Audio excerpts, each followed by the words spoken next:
10월 12일 날 데이비드 차 이 시간에 말씀 전합니다. 관심 있는 분들은 많이 참여하기를 바라요. 자, 이 베드로 후서 지금 읽은 본문은 우리가 어떠한 마음으로 신앙생활을 해야 되는지 아주 중요한 부분을 우리에게 보여주고 있습니다. 그것은 뭐냐면 주님을 맞이하려면 영적으로 계속 성장해야 된다는 거예요. 우리가 그냥 예수 믿고 나는 천국 갈 거야 그렇게 생각하지 말고 더욱 힘써서 예수님의 성품에 이르기까지 믿음을 가졌다면 삶이 바뀌어야 되고 더욱더 내적으로 성숙해지면서 끝내는 사랑의 사람으로 바뀌는 영적 성장이 있어야지 주님 오시는 그날 맞이할 수 있는 신부의 신앙이다라고 말씀을 하시는 거예요. 지금 뉘앙스가 그거잖아요. 만약에 신앙이 성장하지 못하고 믿음을 가진 것 같은데 퇴보하면 성경이 뭐라고 경고하고 있습니까? 맹인이고 그 사람은 주님 맞이하기 어렵다. 영적으로 잠들기 때문에. 우리의 그 신앙이요, 영적 성장에 대한 이 마음속에 뚜렷한 목표와 인식을 갖고 있으셔야 돼요. 오늘 오셨나 제가 잘 모르겠는데 지난주에 새 가족을 신방을 하셨는데 그런 이야기를 하시더라고요. 교회를 한 30년 가까이 다니셨는데 교회만 다니면 천국 갈 줄 아셨다는 거예요. 그런데 저 마가의 다락방 또 그 방주교회 설교를 들으니까 지옥 간다라는 이야기를 듣고 깜짝 놀라서 두렵고 떨리는 마음으로 교회를 찾다가 이쪽으로 이사를 오셔서 인터넷 설교 듣고 등록을 하시게 되었다고 그렇게 이야기를 하시더라고요. 그러면서 친구에게 그렇게 이야기를 했대요. 그랬더니 친구가 하는 말이 말도 안 된다. 예수 믿으면 천국이지. 뭐 삶이 바뀌어야지 천국 가는 것은 그거는 너무 과하다. 제가 그렇게 이야기를 해드렸습니다. 그것은 예수 믿는 것이 무엇이라는 정확한 이해를 잘못했기 때문에 그런 것이다. 예수 믿는 것은 내가 세상 죄 가운데 살아가다가 그 죄 지으면 지옥 가는 것을 깨닫고 십자가를 만나서 회개하고 이제 내가 주님의 천국을 향해서 완전 유턴해서 가는 거다. 그러니까 정말 내가 예수를 믿었다면 그 결과는 뭐냐면 내 삶이 바뀌어서 천국을 향해서 가는 것으로 열매가 나타나는 거예요. 근데 내가 세상을 향하여 죄 짓고 살아가다가 예수님 믿고 여전히 그 방향으로 가면 그러면 예수를 믿는 게 아니에요. 그냥 지식적으로 종교적으로 교리적으로 받아들이는 거지 정말 예수를 믿으면 삶이 이쪽으로 가다가 이쪽으로 가는 거거든요. 그렇게 이야기를 나누면서 그분이 아무튼 이제 남은 삶이 당신의 신앙이 정말 성장하고 성령 받고 영적으로 변화되어서 주님 오시는 그날 꼭 맞이했으면 좋겠다 하고 잘 신앙의 교제를 나누고 돌아왔습니다. 자, 중요한 것은 신앙은 성장하셔야 됩니다. 처음 믿을 때보다 더 떨어지면 안 돼요. 영적으로 성장하셔야 돼요. 내 내면이. 다시 한번 성경을 보세요. 8절부터 10절까지 11절까지 다시 한번 읽어보세요. 시작. 이런 것이 너희에게 있어 흡족한즉 너희로 우리 주 예수 그리스도를 알기에 게으르지 않고 열미 없는 자가 되지 않게 하려 하려니와 이러한 것이 없는 자는 맹인이라 멀리 보지 못하고 그의 옛죄가 깨끗하게 된 것을 잊었느니라. 그러므로 형제들아 더욱 힘써 너희 부르심과 택하심을 굳게 하라. 너희가 이것을 행한즉 언제든지 실족하지 아니하리라. 이같이 하면 우리 주 곧 구주 예수 그리스도의 영원한 나라에 들어감을 넉넉히 너희에게 주시리라. 할렐루야. 교회 공동체는요, 성도들을 천국 갈 준비시키는 공동체예요. 여러분 여기 자매님들 결혼하실 때 그 메이크업 하신 분들 있으시죠? 이렇게 신부 화장을 잘 받기 위해서 한 달 정도 미리 이렇게 피부 탱탱하게 이렇게 하느라고 이렇게 이게 트러블 생기지 말라고 이렇게 하잖아요. 이렇게. 교회는 여러분들의 영혼을 잘 준비시켜 드리는 곳이에요. 그래서 우리가 이 밤에 와서 다른 것 중요한 것이 아닙니다. 정말 영혼이 주님 앞에서 새롭게 되고, 우리 영혼에 뭔가 이렇게 때가 묻었으면, 또 뭐가 뾰족지가 났으면 오늘 그거 다 짜내고, 여러분의 심령이 성령의 생수 안에서 충만하게 회복되고 돌아가게 되기를 축복합니다. 자, 그렇게 우리가 성장을 해야 되는데, 오늘은 신앙 성장을 방해하는 요소에 대해서 첫 시간을 좀 살펴보려고 해요. 아이를 낳으면 그 아이는 자랍니다. 아이가 자라나는 것을 보면 참 신기해요. 처음에는 진짜 꼬물꼬물하면서 막 이 아이가 어떻게 도대체 이 험한 세상을 살려나 하는데, 부쩍부쩍 크는 거예요. 이렇게 막 젖과 막 이런 걸 먹으면서 이 아이가 막 커요. 기기 시작하고 걷기 시작하고, 이제 막 얼마 지나면 막 엄마 아빠보다 더 크는 걸 보면 신통망통 하잖아요. 우리의 영혼도 마찬가지예요. 정상적이라면 우리가 예수를 믿은 다음에 우리의 영혼은 계속 자라나야 됩니다. 어디까지? 성경을 보세요. 4절 함께 읽겠습니다. 시작. 이로써 그 보배롭고 지극히 큰 약속을 우리에게 주사 이 약속으로 말미암아 너희가 정욕 때문에 세상에서 썩어질 것을 피하여 신성한 성품에 참여하는 자가 되게 하려 하셨느니라. 신성한 성품이 누구의 성품입니까? 예수님의 온전한 성품까지. 그것을 베드로가 8가지인가 나열한 거예요. 믿음, 덕, 지식, 절제, 인내, 경건, 형제에 의해 사랑. 신성한 성품에 이르기까지 자라나게 하려 합니다. 근데 문제는 잘 자라나지 못한다면 무엇이 문제일까? 시험 때문에 영이 성장하지 못해요. 신앙생활에 그 시험이라는 것이 없으면 우리의 믿음은요, 처음 믿을 때보다 시간이 흐를수록 정말 그 속이 바뀔 것입니다. 막 사랑이 가득하고 막 기쁨이 가득하고. 제가 가끔 예화 들잖아요. 제가 알고 있는 어떤 선교사님은요, 얼마나 성령이 충만하신지 늘 금식하시는 분입니다. 이분은 그냥 얼굴이 그냥 기쁨과 평강이 충만해요. 그냥 할렐루야 이렇게 하는데, 가식이 아니라 그냥 할렐루야. 그분한테 안수 받으면 3일이 막 웃겨 이렇게. 그 은혜가 막 전달돼서 진짜예요. 저만 그런 줄 알았더니 다른 분들 얘기 들어보니까 저 선교사님 안수 받으면 3일가 이렇게 막 충만해서. 그게 정상이거든요. 성령의 열매, 희락과 화평과 기쁨의 열매가 충만해야 되는데, 그런데 그렇게 잘 나가다가 시험이 찾아온다라는 거예요. 뭐 다양하게 옵니다. 인간관계 때문에 오기도 하고, 또 어떤 고난, 욥과 같은 문제가 오기도 하고, 아무튼 여러 루트를 통해서 내 심령이 하나님께 나아가는데 딱 병들게 하는 일이 닥친다라는 거예요. 그래서 많은 사람이 성장하다가 멈추고 퇴보를 해요. 그렇게 시험이 들면 무슨 일이 벌어지냐면 마음이 상하고 아파져요. 제가 오늘 욥기를 다 읽었잖아요. 욥기가 하는 말이 뭐냐면 내 마음이 아픕니다. 내 마음이 상하고 아프다. 그래서 원망이 막 나오는 거예요. 마음이 아파요.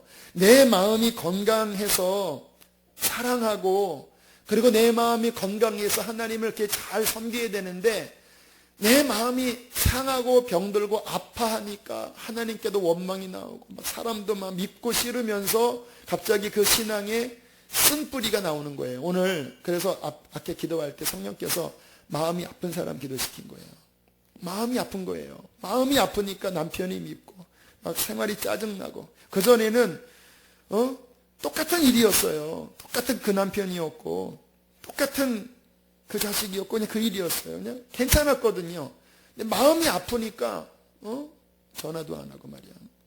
막 자식들이 그냥 자식 보면서 막 공부도 막 못하고 막 마음이 아프니까 막 이게 짜증나면서 얼굴에 기쁨을 잃는 경우가 얼마나 많이 있습니까? 시험이 찾아오면 영적 생활이 흐트러져 버려요. 중심이 잘 안 잡혀요. 이 영의 중심이 딱 잡혀야지 뭐 기도도 하고 뭐가 될 텐데 이게 막 산만하게 흐트러지는 거예요. 그러니까 문제는 뭐냐면 우리 크리스찬들은 기도와 말씀, 예배를 통해서 실은 공급받거든요. 근데 시험이 찾아와서 마음이 아파지면 기도가 잘 안 되고 말씀이 잘 안 들어오고 예배가 자꾸 이렇게 뭔가 참 이상하죠. 시험 들면 예배가 못 나갈 일이 그렇게 많아요. 그런데 그것은 일이 그런 게 아니라 마음이 흐트러지니까 자꾸 꺼리를 만들게 돼요. 그러면 이제 나타나는 그 외적인 현상이 뭐냐면 짜증과 분노예요. 짜증이 나요. 그렇게 다 짜증이 나요. 막 겉으로 막 뭔가 이렇게 감추기는 합니다. 근데 드러나는 거예요. 막. 어디서 드러납니까? 가정 안에서. 어디서 드러납니까? 직장에서. 막 뭔가 이렇게 겉으로 그래도 나이스하게 할렐루야, 괜찮아, 이렇게 잘해, 이렇게. 교회에서는 강기영 목사 잘하다가 이게 해결이 안 되면 집에서 막 짜증나는 거예요. 이렇게. 그러니까 어떤 사모님은 하도 그러니까 당신 강대상에서 살아. 강대상에서는 천사인데 집에서는 완전 가론유다야 하면서 막 입을 막 싸서 막 강대상 가라고. 거기서는 천사니까. 제가 그렇다라는 게 아니라 그렇다라는 거예요. 이렇게 사람이 짜증과 분노가 나요. 그러면서 관계에 문제가 생기기 시작합니다. 더 영적으로 허클어져요. 시험은 영혼의 감기 몸살과 같은 거예요. 살다 보면 항상 좋지 않지요. 몸이 뭐 항상 건강합니까? 으실으실할 때도 있고 뭔가 이렇게 목이 부을 때도 있고. 우리 영적 생활도 업앤다운이 다 있어요. 그러나 문제는 뭐냐면요, 시험을 방치하면 마귀가 틈을 타서 자리 잡게 되는 것이 문제입니다. 감기가 만병의 근원이라고 하잖아요. 감기가 잘못 다스려지면 그 약해진 면역 때문에 감기가 다른 병의 문을 열어놓는다는 이야기를 하잖아요. 시험도 마찬가지예요. 사람이 짜증날 수도 있고 마음이 상할 수도 있어요. 그런데 이것을 방치시키면 그 마음속에 있는 상한 마음과 분노가 사탄이 들어오는 틈을 마련해 주어서 그 속에 악한 영이 자리를 잡게 만드는 심각한 문제가 벌어진다는 거예요. 에베소서 4장에 보면 잘 아시는 말씀이지요. 분을 내어도 죄를 짓지 말며 해가 지도록 분을 품지 말고 마귀에게 틈을 주지 마라. 틈을 타지 못하게 하라.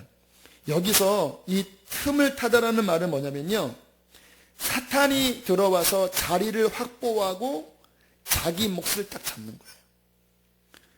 내 마음 중심에 주님이 계셔야 되는데 분을 내고 그 쓴뿌리가 해결이 안 될 때 문을 열어서 사탄이 들어와서 자리를 딱 차지하면서 자기 몫을 딱 잡는, 우리 마음의 몫을 얘네가 붙잡는 거예요.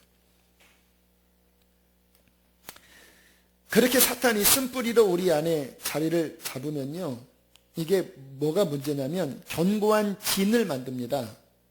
그냥 마음이 상한 게 아니라 그 속에서 점점 더 악한 영이 죄를 확장시키는 거예요.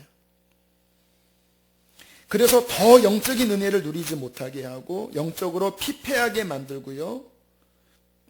영적으로 힘이 없으니까 더 곤고한 거예요. 막 교회에서 일을 하는 것도 막 이게 막 힘이 나야지 일을 하는데 이게 이제 막 묶여 있으니까 이게 막 지치고 막 교회에서 또 막 이거 해야 되나 막 너무 막 힘들고 지치고 막 가정도 너무 힘들고 그전에는 내 영혼에 하나님이 주시는 평화, 기쁨, 은혜 때문에 막 교회 나는 것도 행복하고 또 내가 가정에 어려움이 있었지만 기쁨으로 이겼는데 사단이 그 쓴뿌리 통해서 집을 지으면서 은혜를 막아버리니까 영적으로 더 공고해지고 더 강팍해지고 더 힘들어지는 거예요. 겉은 크리스찬인데 속은 죽은 거예요. 속이 죽어 있어요. 속이, 영이 죽어 있어요. 그런 사람 얼마나 많습니까? 그러니까 자아가 충만하고요, 정말 겉으로는 크리스찬 같은데 속에서는 무서운, 그 육신이 그냥 강하게 자리 잡은 무서운 사람이 되는 것이죠. 여러분, 가룟 유다를 생각해 보면 가룟 유다는 아이러니합니다. 생각을 해보세요. 예수님을 직접 눈으로 본 사람이 가룟 유다예요. 여러분, 주님 안 보셨는데도 이렇게 믿잖아요. 가룟 유다는 눈으로 주님을 보고 주님의 은혜로운 말씀을 듣고 심지어는 능력을 받아서 귀신도 쫓아내었던 사람이 가룟 유다예요. 제자들이 능력을 행했었거든요. 그리고 인정을 받아서 재정 담당하는 사람은 다 그래도 어느 정도 그 똑똑한 사람이잖아요. 그런데 언제부터인가 시험이 왔습니다. 그러고 보면 성경에 가룟 유다가 짜증을 내기 시작해요. 막 그 막달라 마리아가 이렇게 예수님께 향유를 부으니까 막 짜증내요. 그리고 마음속에 사탄이 자꾸 이상한 생각을 넣어줘요. 저 팔아버려라. 결국 그 생각을 받아들여서 사탄이 딱 들어오니까 그 다음에 그 인생이 완전히 망가지잖아요. 여러분, 우리에게 뭐 똑같진 않지만 그러한 패턴으로 우리에게도 그러한 시험이 올 수 있다는 것입니다. 그래서 성경은 시험에 빠지지 않도록 따라합시다. 깨어 있어라. 깨어 있어라. 깨어 있고, 그리고 조심하고. 이거 지금 내가 시험 드는 건가? 방치하면 안 돼요. 조심하고. 마귀가 혹시 틈을 탔으면 빨리 몰아내서, 초장에 몰아내서 영혼을 지키라고 말씀을 하시는 것입니다. 하나님이 우리에게 원하시는 것은 뭐냐면요, 시험에 지면서 영혼이 퇴보하는 게 아니라 계속적인 충만한 은혜를 받아서 신앙이 성장하고 열매 맺기를 원하십니다. 근데 여기 계신 분들 지금 믿으신 지 얼마 되셨나요? 최소 5년 이상 되셨잖아요. 하나님 보시기에는 지금 그 수준이면 안 되는 거예요. 정말 막 생수의 강이 흘러나가셔야 되는 거예요. 제가 그 안산에서 한 청년이 있는데, 아무튼 교회를 처음 나오면서 그냥 그럭저럭 은혜를 받았어요. 하지만 나중에 알고 보니까 그 청년의 가정 환경이 너무너무 어렵더라고요. 아버지가 알코올 중독자이시고, 고등학교 때인가 결국은 일찍 돌아가시고, 그것 때문에 완전히 그 인생 자체가 그 분노와 상처로 가득한 그러한 청년이었는데, 누군가의 전도를 받고 교회를 다니면서 신앙이 좀씩 성장하기 시작했어요. 그런데 이 친구가 어느 날 복음학교를 다녀오더니 회개딱 뒤집어진 거예요. 내 앞에 오더니, 그때 제가 청년 담당 목사였거든요. 내 앞에 오더니, 목사님, 지금 내가 얼마나 충만한지 목사님, 내 배에서 생수가 흐릅니다. 하면서 막 하는데 내가 너무 기뻐요. 이래 진짜 너무너무 내 마음 기쁘고 하면서 막 이야기를 하는데, 제가 그 앞에 막 무릎을 꿇고 막 그런 느낌으로 제가 막 앉아서 그 청년의 이야기를 막 듣고 있더라고요, 제가. 그러면 저한테 하는 말이, 목사님, 죄 짓고 있으시죠? 목사님, 회개하셔야 합니다. 막 그렇게 이야기하는데, 막 맞다고, 완전히 역전된 거예요, 이 친구가. 그러면서 이 친구 하는 말이, 내 자아가 십자가에 못 박혀 죽었습니다. 내 자아가 없어졌습니다. 와, 정말 막 흥분되더라고요. 믿은지, 그러면서 하는 말이, 이 마음이 내가 옛날에 상처가, 제가 이 시간 말 못할 그러한 상처들, 또 죄들이 많았는데, 지금 성령께서 내 마음을 만지시는데, 그 내 속에 있는 그 영적인 공허한 마음에 그것을 육체의 음란의 죄로 풀었는데, 주님을 만난 다음에 성령께서 내 그 공허한 마음을 성령의 기쁨으로 채우시는데, 너무너무 기쁘다고 막 하는데, 얼마나 놀라운지. 그러한 신앙의 변화의 축복이 주님께서 우리에게 정말 주시고자 하시는 축복입니다. 그 특별한 사람만 주시는 것이 아니라 누구든지 나를 믿는 자는 그 배에서 생수의 강이 흐르도록 주께서 역사하시겠다고 약속하셨잖아요. 그런데 무엇 때문에 5년, 10년 됐는데도 여전히 답답하고 여전히 영적으로 변화 안 되고 마음에는 상처와 쓴뿌리가 가득하게 되었냐 말이에요. 바로 시험 때문에. 자, 그러면 어떻게 이 시험을 대처할 수 있을지 몇 가지 오늘 주시는 지혜를 나누기를 원하는데요. 첫 번째는요, 이 시험은 따라합시다. 조기에 잡아야 한다. 유학만 조기 유학 가는 게 아니라 시험도 조기에 잡아야 합니다. 시험이구나 깨달았으면 컨택600이 아니라 그때는 시험이구나 하면은 그때가 돌이킬 때예요. 더 깊어지면 깊어질수록 어려워져요. 왠지 아세요? 영적 싸움이기 때문에. 사람 몸의 감기는 자가 면역력으로 시간이 지나면 자연 치유가 되거든요. 근데 제가 경험한 영적인 것은요, 시간이 흘러도 자가 치유가 안 돼요. 사단이 그 속에 역사하기 때문에 시험은요, 내가 그것과 싸워서 이겨야지 그게 물러가지, 가만히 있으면요 점점 밀려 들어와서 나중에는 완전히 나를 눌러버리는 일이 얼마나 많이 벌어집니까? 그래서 딱 깨달았으면 더 이상 딱 스톱해야 돼요. 더 물러나면 안 돼요. 이 시험 들리면 자꾸 물러나거든요. 교회도 일주일에 5번 나갔다가 시험 들리면 4번 나가고, 봉사도 이렇게 했다가 빠지고, 기도도 했다가 안 하고, 성경도 읽었다가 안, 모든 면에서 자꾸 퇴보해요. 여러분 경험해 보셨잖아요. 하지만 시험이다라고 하는 순간 딱 더 이상 물러나면 안 돼요. 막 의지를 다 동원해서라도 딱 멈추고 다시 반전으로 싸워 나가셔야 돼요. 하지만 힘든 것은 뭐냐면, 일단 시험으로 내가 이렇게 영적으로 밀려나가기 시작하면요, 깨달아서 멈추는 것도 쉽지 않고 다시 그것을 반전시켜서 다시 주님 앞에 나아갈 때 이 저항은요 엄청나요. 정말 이거는 상상할 수 없는 저항이 다가와서 그 속에서는요 막 짜증나고 막 성경 보기 싫고 막 기도하면 막 잡념만 들고 막 졸립고, 이게 안 돼요. 이게 정말. 한 자매가 너무 낙심해서, 그 자매도 안산에 있는 자매인데 저한테 전화가 왔어요. 너무 낙심해서 막 우울증까지 빠져서, 목사님 내가 회복될 수 있을까요? 저는 자신이 없어요. 너무너무 실망하고 절망한 거예요. 저는 그때 이제 그 자매한테 제가 뭔가를 이야기를 했는데, 제가 좀 이따 말씀을 드리고, 저도 시험 들거든요.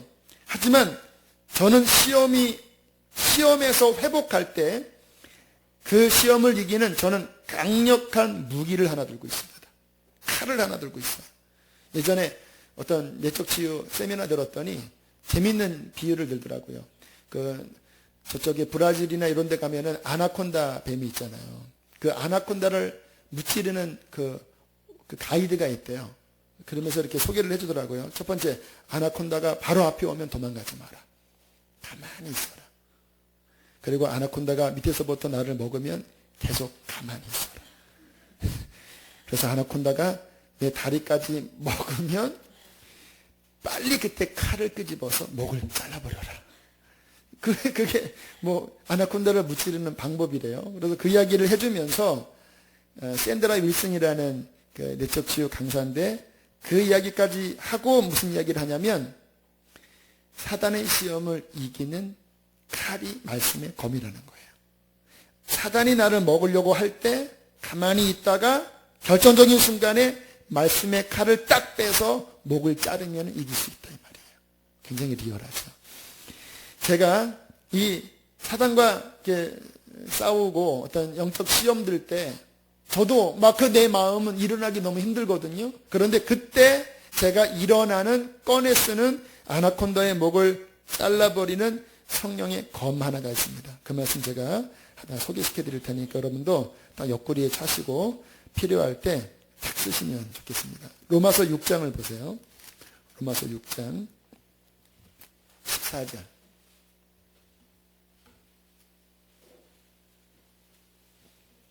로마서 6장 14절. 제가 그 자매에게 선포했던 말씀입니다. 함께 읽겠습니다. 시작. 죄가 너희를 주장하지 못하리니 이는 너희가 법 아래에 있지 아니하고 은혜 아래에 있음이라. 누구에게 하는 말이냐면 크리스찬들에게 하는 말이에요. 예수 그리스도의 십자가 안에 있는 자는 그가 실패했어도, 그가 죄에 혹시 넘어졌어도, 사단이 엄청난 결박으로 그를 묶고 있다 할지라도, 만약에 그가 이거 아니구나라는 것을 깨닫고 내가 다시 하나님께로 돌아서려고 하고 나를 묶고 얽매여 있는 죄를 끊어버리려고 결단하면서 주님의 보혈을 의지해서 일어나려고 하면 죄는 나를 주장할 수 없습니다. 이거 진리의 칼이에요. 여러분의 감정이 중요하지 않아요. 진리입니다. 왜냐하면 그리스도 밖에서는 율법과 죄의 권세가 나보다 강해요. 그래서 모든 사람들은 곤고하게 육체를 가지고 죄와 사망의 권세를 못 이겨요. 그리스도 밖에서는. 그러나 그리스도 안에 있으면 은혜의 법이 그를 지배하기 때문에 상황이 바뀐 거예요. 그리스도 예수 안에 있는 생명의 성령의 법 안에서 죄가 우리를 주장하지 못하고 우리는 믿음으로 십자가의 능력으로 죄를 그냥 끊고 나가면 이겨져요. 믿으시나요? 저는 이 말씀을 믿어서 제가 어떤 죄에 넘어져서 신음하고 있다가도 딱 일어날 때 속에서 웃기지 마. 너는 못 일어나. 네가 한 짓이 있잖아. 내가 안 놀 거야 하면요 제가 웃어요. 죄야, 너는 나를 주장하지 못해. 나는 법 아래 있는 자가 아니라 하나님의 은혜 아래 있는 자야. 나사렛 예수 그리스도 이름으로 끊어져. 그리고 주님, 당신의 십자가 앞에 나갑니다. 은혜 앞에 나갑니다. 보혈로 나를 씻어주자고 나가면요, 그 믿음 안에서 정말 죄는 나를 더 이상 못 잡아요. 제가 그 자매에게 그렇게 이야기를 했어요. 우울증 걸려서 막 자살하려는 마음도 많나 봐요. 낙심하지 말아라. 너는 반드시 이길 수 있다. 너는 죄에서 벗어나는 주님의 이 십자가의 은혜가 있기 때문에 너는 반드시 회복될 수 있고 너는 자유케 될 수 있다. 그때가 굉장히 오래전 일인데 한 6년 전쯤 일이었던 것 같아요. 지금은 시집도 가고 그 자매가 아주 밝게 회복됐다라는 이야기를 들었습니다.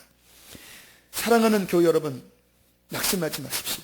지금 여러분이 어떠한 마음이 상하고 어떠한 영적인 답답한 가운데 있다 할지라도 오늘 이 말씀을 듣고 여기서 스탑 끊고 다시 주님의 은혜를 향하여 여러분들이 믿음으로 걸어나가기 시작하면 죄는 여러분에게서 풀어질 것이고 마음의 상처는 치유될 것이고 하나님의 회복이 여러분들을 반드시 일으켜 주실 것입니다.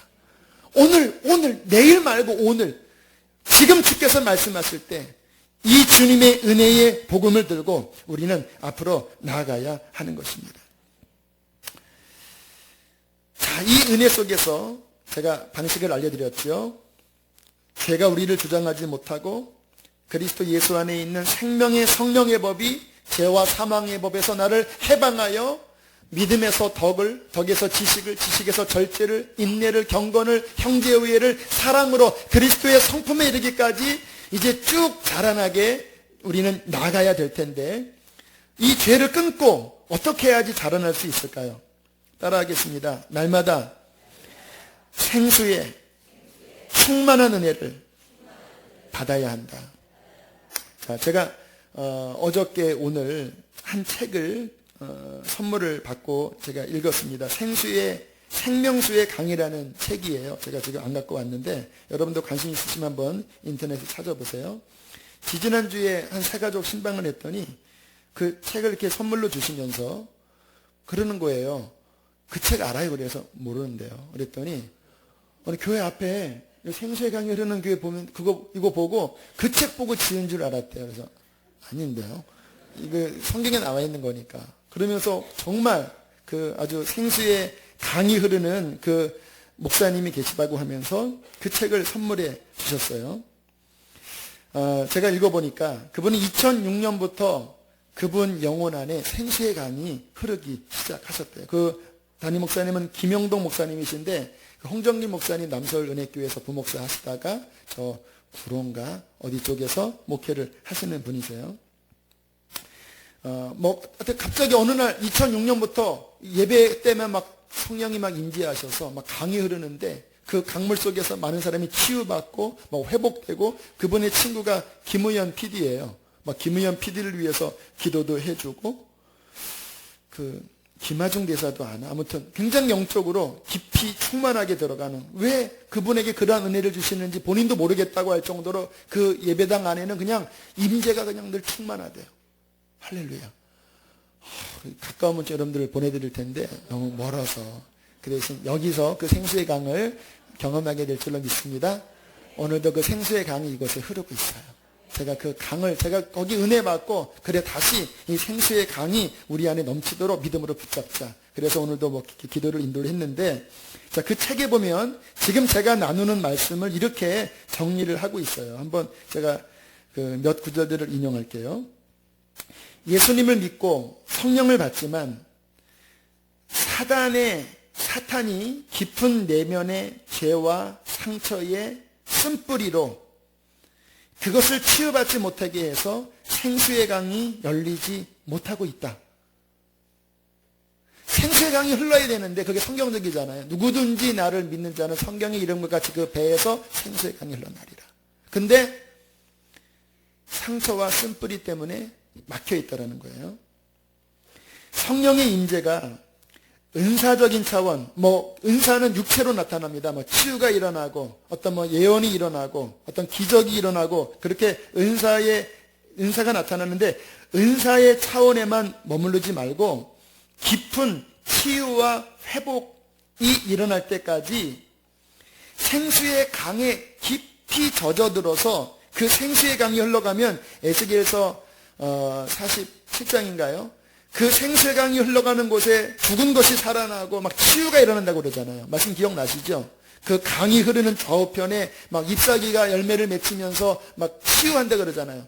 내 마음의 상처와 쓴뿌리가 생수의 그 임재 속에 깊이 젖어들 때 마음의 상처가 치유받고 쓴뿌리가 치유될 때 육체적인 은사만 나타나는 것이 아니라 내 깊은 심령이 회복될 때 그때 오늘 베드로 후서에 이 영이 자라는 내 영이 주님의 형상으로 향하여 변화되는 그 진정한 하나님의 축복이 이루어진다라는 거예요. 치유가 돼야 생명이 살아나고 생명이 자라나야 열매를 맺는다. 마음의 그 시험의 쓴 뿌리가 생수의 깊은 임재 속에서 치유돼야 영이 자라나고 영이 생수의 강 속에서 충만해서 자라나야지 비로소 열매를 맺을 수 있다라는 거예요. 그런데 사탄이 우리 속에 견고한 진을 구축하여 영을 가다놓고 서서히 메마르게 한다라는 거예요. 지금 제가 쭉 이야기했죠. 가다놓고 영을 메마르게, 답답하다. 누가 그렇게 만들었어요? 하나님이 답답하게 하셨나요? 아닙니다. 사탄이 상처로 영을 가다놓고 메마르게 죽이려고 하는데, 예수님은 우리 속에 있는 영을 살리셔서 샘물이 나게 하시고 그러한 다음 생명수의 강이 되어 흐르게 하셔서 이 생명이 충만하게 흘러넘치는 전략이 예수님의 전략이라는 거예요. 사단은 쓴뿌리로 영을 묶으려고 하고 예수님은 우리의 영혼을 치유하시고 배에서 샘물이 솟아나고 강물이 흘러나가서 이 영을 살리는 축복을 주시려는 게 하나님의 계획이라는 거예요. 주님께서 이 생수의 강이 이미 우리의 것이라고 말씀하세요. 오늘도 아까 임재 기도할 때 그 생수의 강이 열려서 우리가 그렇게 깊이 기도 가운데 20분이지만 하나님께 들어갔잖아요. 근데 이게 쫄쫄쫄 흐르다가 말지 말고 이게 그냥 충만하고 깊게 그냥 들어가서 완전히 이 속에 있는 쓴뿌리와 이 묶임이 다 녹아지기까지 그렇게 하나님 앞에 들어가라는 거예요. 기도와 말씀으로 샤워하라. 그게 그 얘기했다니까요. 그 책 보고 이 집회 한 게 아니라 다 하나님 통하시는 거예요. 그냥 깊게. 어저께는 산에 가서 말씀 시편 119편인가 한 30장, 35장 정도 읽고 그리고 한 1시간, 한 20분 정도 기도 들어가니까 한 1시간 넘어갈 때 갑자기 막 회복이 임하더라고요. 그때 불렀던 찬양이 승리는 내 것일세. 승리는 내 것일세. 그래서 오늘 예배할 때 그 찬양이 그냥 나온 거예요. 어저께 부으신 그 찬양. 주의 생수의 은혜 앞에 오늘 그리고 아침에 일어나서 또 말씀 읽고 또 욥기 42장 또 깊게 들어갔는데 한 27장 읽으니까 또 이렇게 부어지더라고요. 우리의 영혼이 이렇게 그냥 깐닥깐닥하게 보니까 이 화초 기를 때요. 물을 이렇게 찔끔찔끔 주면요. 이 화초가 목이 말라서 죽는데요. 여러분 이렇게 화초 그냥 물을 그냥 이렇게 좀씩 주면 화초 죽는 거 아시죠? 푹 줘야 합니다. 왜? 찌끔찌끔 내면요 이게 이 화초도 이게 간질만 나서 하면서 오히려 목이 더 말라서 하다가 죽는데요. 한번 주려면 그냥 푹 완전 그냥 뿌리까지 푹 이렇게. 우리가 영적으로 막 한 시간 기도하고 다 세상이 그냥 푹 젖어. 세상에는 그냥 세상의 강은 충만하게 하고 그냥 교회 나오는 거는 그냥 한 시간도 그냥 하다가 하니까 영이 막 속에서 막 이렇게 그냥 이렇게 못 이기는 거예요. 깊게 하나님 앞에 그렇잖아요. 우리가 주님 앞에 갈 때 주님이 찾으시는 열매는 육체의 열매가 아닙니다. 여러분의 영의 열매예요. 너의 영이 얼마나 변화되고 얼마나 열매를 맺혔느냐, 얼마나 그 신성한 성품의 열매를 맺혔느냐. 주님의 전략은 생수의 샘물이 흐르고 그것이 강이 되어서 충만하게 적셔져서 그냥 생명수의 열매가 막 충만하게 맺혀지는 이 축복을 우리에게 이미 열어두셨는데, 믿음으로 취하여 나아가면 우리 것이 될 수 있는데 그것을 취하지 않고 그냥 세상에 그냥 푹 빠져 살아가니까 이름은 크리스찬이고 주어진 것은 막 진짜 수백억 원 이게 인출할 수 있는 자격은 주어졌는데 막상 그가 뽑아서 먹는 것은 그냥 간신히 그냥 호빵 몇 개 먹는 것밖에 못 먹는 이 일이 벌어지는 거 아니겠습니까? 지난주에 그 김하중 대사의 하나님의 대사 그 3권 나온 거 아시죠? 기가 막히더라고요. 이분 한 하루 반 만에 읽었는데 얼마나 은혜가 되는지. 이분이 94년도에 예수를 믿었어요. 94년도 긴 시간이 아닙니다. 18년?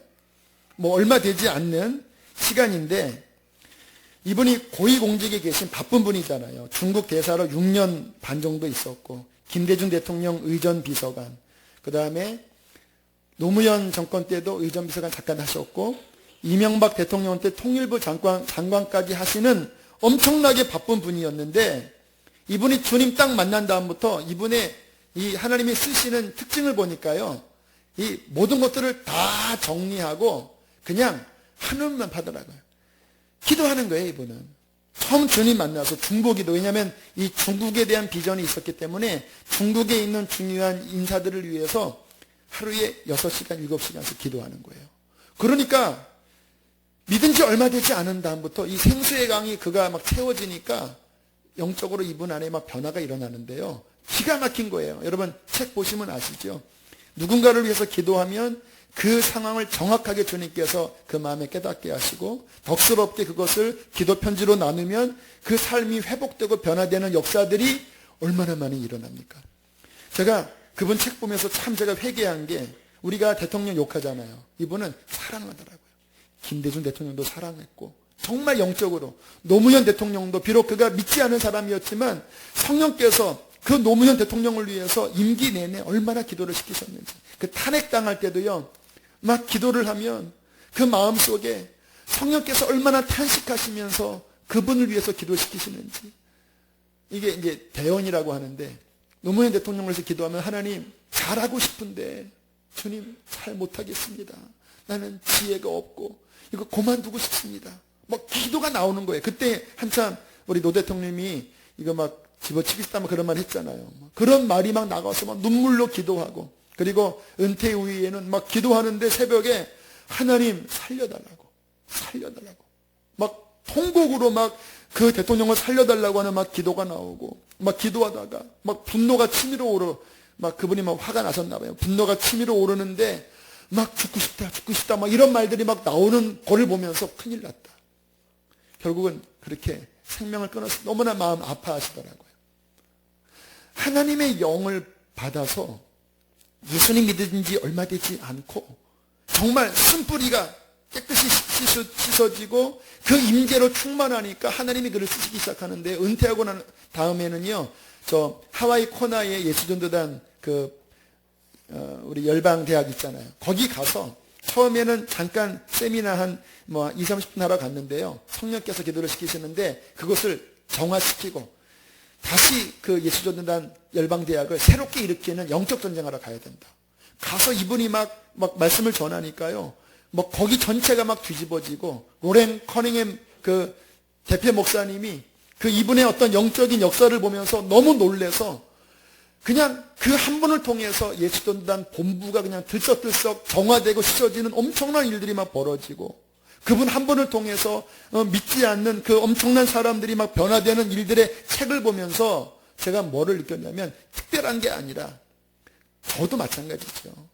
저나 여러분이나 성령의 생수 안에 깊이 들어가서 우리가 그 은혜 속에서 깊이 그 은혜를 누린다면 어린 아이부터 노년에 이르기까지 주님의 충만한 열매를 맺는, 시험으로 넘어지는 자가 아니라 정말 승리하는, 하늘나라를 위하여 열매 맺는, 그래서 주님 앞에 서는 그날 큰 상을 받는 승리하는 인생이 될 것입니다.